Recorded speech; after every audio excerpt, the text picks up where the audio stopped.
चालू आर्थिक वर्षाच्या पहिल्या तिमाहीत देशाचा आर्थिक विकास दर सुमारे 7% राहण्याची शक्यता SBIच्या एका संशोधन अहवालात वर्तवण्यात आली आहे। हा दर पूर्वीच्या अंदाजापेक्षा अधिक असू शकतो असंही या अहवालात म्हटलं आहे। मजबूत आर्थिक निर्देशक, औद्योगिक क्षेत्राची सुधारलेली कामगिरी आणि निर्यातीला मिळालेली चालना यामुळे विकास दर पूर्वीच्या अंदाजापेक्षा वाढण्याची शक्यता आहे। पश्चिम आशिया क्षेत्रातल्या भूराजकीय अनिश्चिततेच्या पार्श्वभूमीवर भारतीय रिझर्व्ह बँकेनं यापूर्वी कमी विकास दराचा अंदाज वर्तवला होता। मात्र अर्थव्यवस्थेला सकारात्मक घडामोडींमुळे विकास दर सुधारण्याची शक्यता SBIच्या अहवालात वर्तवण्यात आली आहे।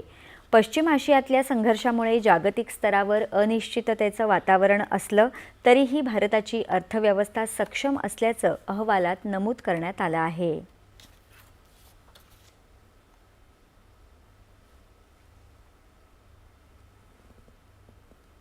आणि यानंतरच्या बातम्या काही क्षणातच।